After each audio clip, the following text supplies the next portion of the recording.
Hey, welcome to another edition of Kyle Meredith with. It's the interview series presented by WFPK at WFPK.org. Consequence and the Consequence Podcast Network. Thanks as always for making your way here, checking out the series. Of course, you know what to do if you like what you see, what you hear. Hit that subscribe button. I put out 3 new interviews every single week, new and every Monday, Wednesday, and Friday. So it's a great way to keep up with your favorite artists and discover those new ones. You can do so at any of the usual podcast places, including Spotify, Apple Podcasts. You can grab us at NPR, WFPK, Consequence, or here on YouTube for the video versions. Anywhere you get your podcast from, subscribe to Kyle Meredith with. That's me, Kyle Meredith. Today, my guests, Neil deGrasse Tyson and Scott Hamilton Kennedy. We're going to be talking about the new documentary. It's called Shot in the Arm. Now, this is a documentary that, in one sense, it talks about COVID outbreak in the last few years. But really, this is a documentary about anti-vaxxers, about mistrust in science, about how we treat each other in society. It's so much more than just the shot in the arm.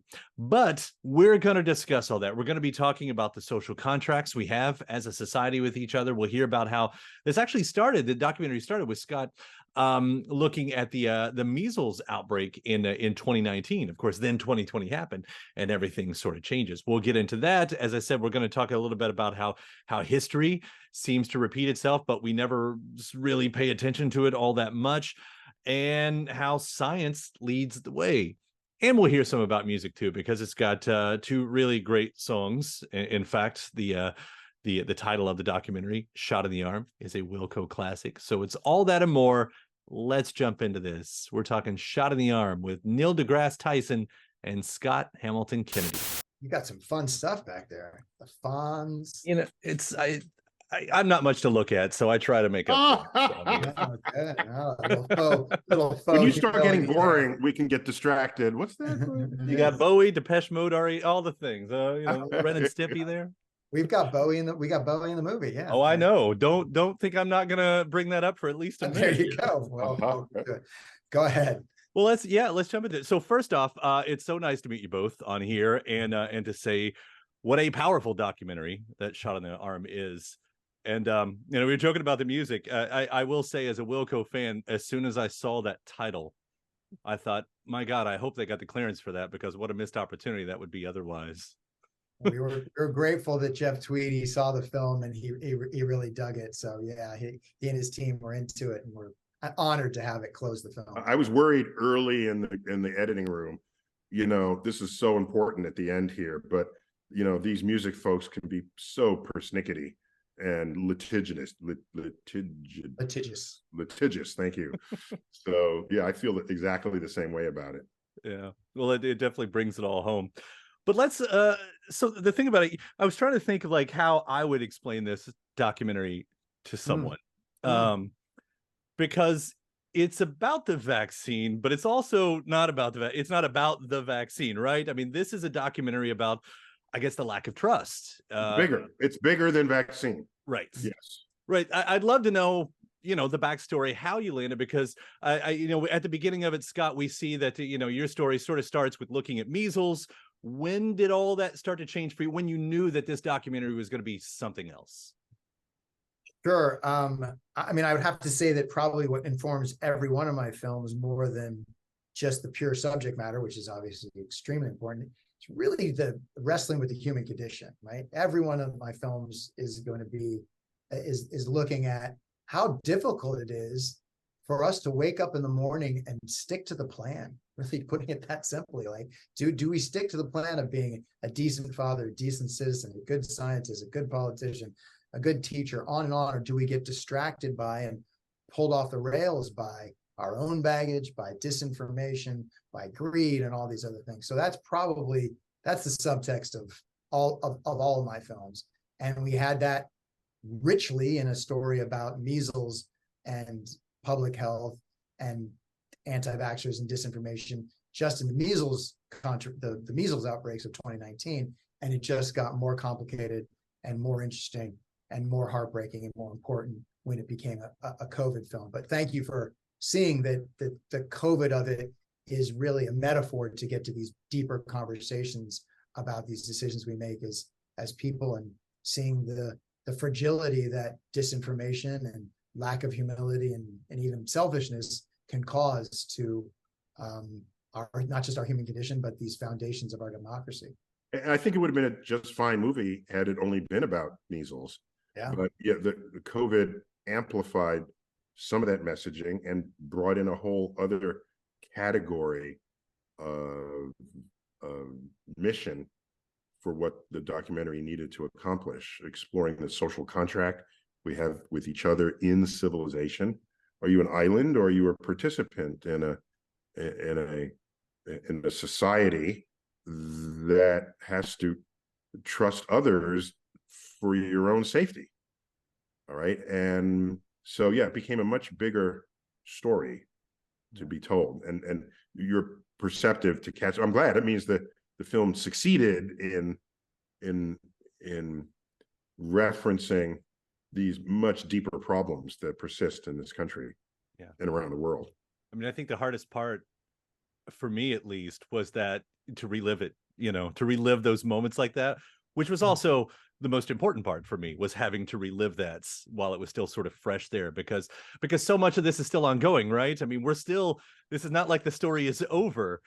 And when you're making a film that's where the story is still in motion, how much, I mean, does that affect the way that you tell it? The fact that it's ongoing? Yeah. That's an interesting question. It's so much a part of the process of being a documentarian. It's sort of like, I guess I'll use a surfing or ocean metaphor, that you're going to be tossed around, and you have to get back on the board and try and find your way again. So there's a book version of this, which is no book ever gets finished. It only comes due. That's right. That's right.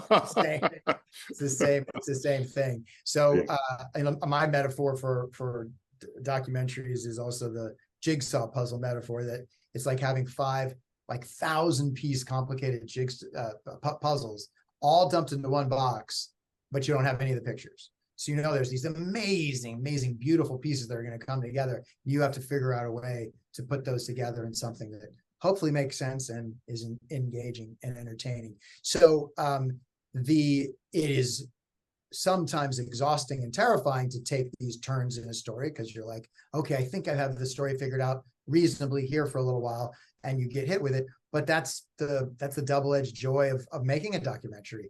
It is an adaptation of the truth, and we have to ride with that truth as where it goes. Yeah. I mean, the things we're still trying to make sense of, right? Why people think the way they think, why, and how easy it is. I used to think, I remember, I think it was when President Obama was in office, and he was talking about trying to get the internet to more places, to give people more access to the information. And now I look at that and I go, oh, maybe that wasn't the best idea. But I say that partially tongue in cheek on that. But as you all are telling this story, it's just, you have these people that seem like they just hate being told what to do, whatever it is, and the way science had been politicized. How much of this do you all feel is just, I don't want to take it to ground level here, but has to do with just versus mentality? What kind of mentality? Versus mentality. Versus, yeah. So I would say, if I understand your question, you might need to find that for the non-scientists. What's versus mentality? The versus mentality, just there has to be two sides, right? Yeah. Got it. Yeah. False, A versus B. False equivalence. Yeah. A versus B. Or Or a false dichotomy, right? Yeah. It's false to even construct it as a versus in the first place. Yeah. So I would say I've learned empirically, but I think research and education has verified that you can't, if people are deeply entrenched, you just can't tell them they're wrong. That doesn't work. They just dig their heels in more deeply. They're part of a community. It makes sense to them. It makes them feel good. And so you need different tactics. You can't just be an educator facing the chalkboard, writing the answers on the board. in front of them. You have to meet them where they are, understand what might be tangled mental pathways between what is true versus what they want to be true, and navigate that. And my role in this, because I'm not a medical professional, I'm an astrophysicist, but I'm also an educator. And I was able to bring what I've learned and what I've read and what I understand goes on in the human mind to the storytelling, the tactics of the storytelling, not the storytelling itself, that's Scott's expertise, but at what point does the storytelling get into you intellectually or emotionally, and can we do that in a way that can maximize impact? So that's what's really going on there. And yeah, ideally this wouldn't even be necessary, because the school system, K through 12, K through 16, would have classes on critical thinking, would have classes on statistical interpretation of information, so that when you come out the other end, you're not duped by people interpreting it for you. You understand the role of a scientific consensus, and you can make the best decisions you can in the interest of civilization itself. And if I can add on that a little bit, while we want to tell, like I said before, my definition of a documentary is an adaptation of the truth. So it is my adaptation, it's my team's adaptation, including me, but it has to be founded in the truth. That's not just important, it's absolute. While some of my fellow documentarians can fail at that and go towards their bias, while we're going to tell the whole nuanced truth, and it's very interesting to have two sides in that, somebody who believes in the scientific method and somebody's fomenting disinformation, that doesn't mean I have a false equivalency of saying that they're equal in terms of their import.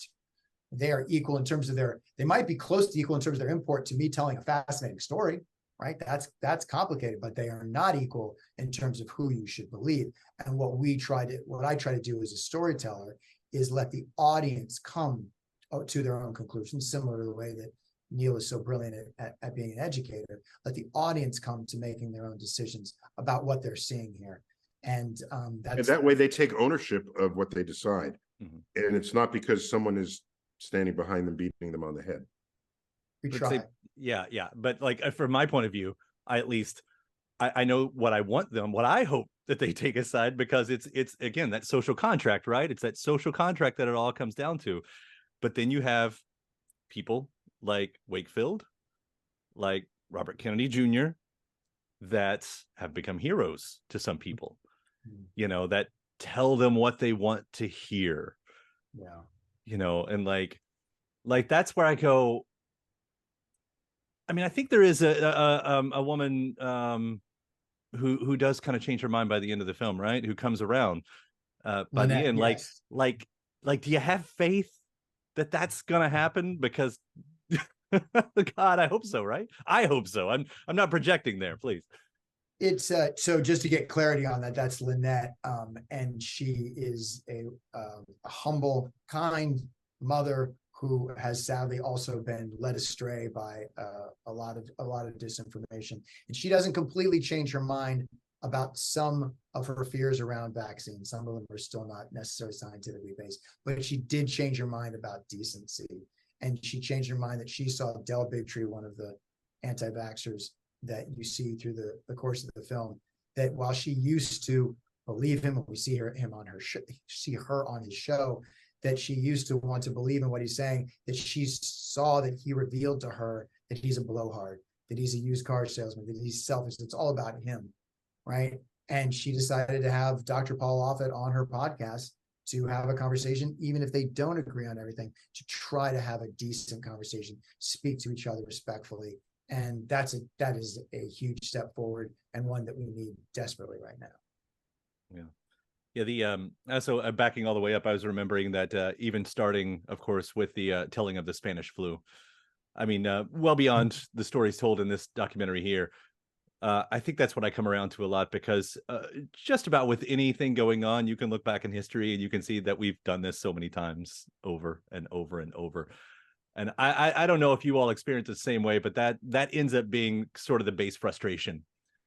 It's like, we don't have to argue so much about this. We've already been here, and this is how it goes. Mm-hmm. I don't know how you feel about that part of it, but I do love how you started it with that. No, it was, well, it's shocking to see those photographs of people wearing masks, and if you don't wear a mask, you're gonna go to jail, and then also people denying masks in those images from over 100 years ago.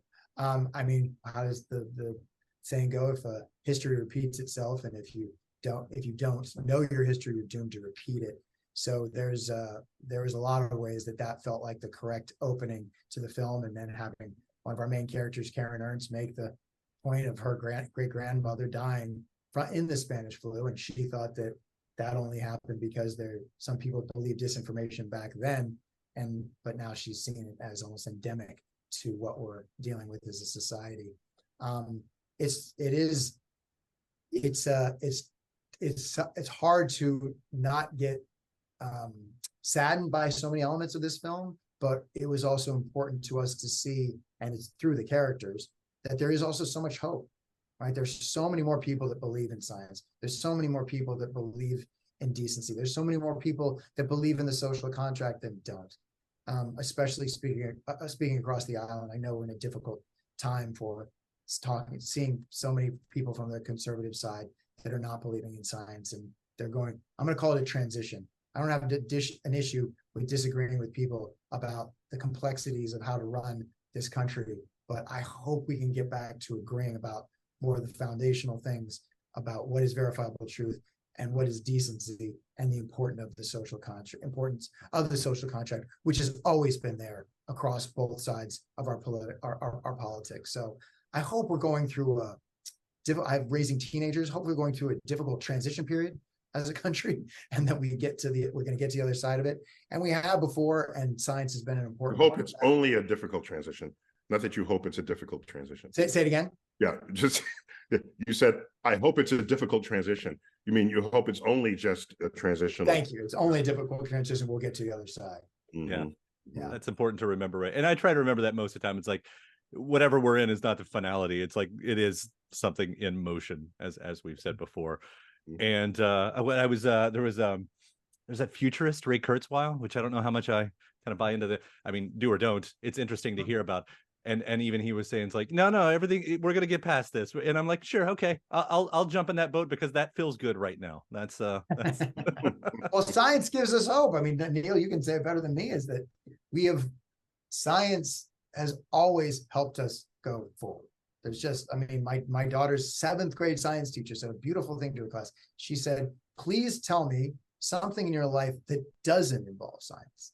That's another part of the reset that I'm talking about, is that we have a reset about having the humility to say, not cherry pick when we want to believe science, not cherry pick when we want to say, oh, I found a little piece of science that goes with my confirmation bias or my cynicism, and say, oh, look, these are all the ways that I'm believing in science. Where's the disconnect when I decide that I don't want to believe in those same systems? And so asking for humility is not an easy thing, but we can get there if we agree that we want to move towards decency and get back to trying to see where we're so much more alike than we are different in these questions. That is perfectly said. And again, you all do that so well. You tell that so well. I will wrap up with this one, because I said I would. You also get Bowie in there. He's my North Star when it comes to music. And I didn't think that was the obvious one, because we get Space Oddity. And sure, Neil, we know you from, again, talking about the cosmos. How did you end up with that song, and why? Well, that song came to me naturally through the process of my daughter being involved in a choir that did a remote version of it. So it was a part of the process. She was going to film it, and I filmed her with my smartphone doing it. And it was such a beautiful song.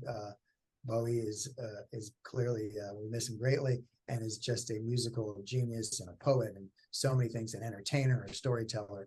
An authentic artist. An authentic artist, well said. And the themes of the song really started to kind of capture what we were living through, and became a beautiful kind of ending to the film of saying, well, how are we going to go forward? Are you going to hear us logic, right? Are you going to hear us decency? Yeah, it's giving me goosebumps remembering it, and that it became just a beautiful bed, and thank God the Bowie estate saw the film and loved it and wanted it to be in the film, so we are grateful that it's in there. Yeah. Well, I loved it. And again, congratulations, guys. This is an important story that you've told. I'm so grateful that you did it. And I'm so grateful that you both took time to talk about it today. Thank you. Thank you. Thanks for your interest. Thank you. And thanks to my guest. Also, thanks to you for checking out the episode in the series. Before you get out of here, hit that subscribe button. Again, you get 3 brand new interviews every single week. New one every Monday, Wednesday, and Friday at right here on YouTube, or of course anywhere in podcast land, including iTunes, Apple Podcasts, Spotify, Podchaser, NPR, or WFPK.org as well. A great way to keep up with your favorite artists and discover new ones as well. Then after that, actually head over to WFPK.org. That's where I do a show Monday through Friday, 6 p.m. Eastern. It's an hour full of song premieres, music news, anniversary spins, bonus interviews, Monday through Friday, 6 p.m. Eastern at WFPK.org.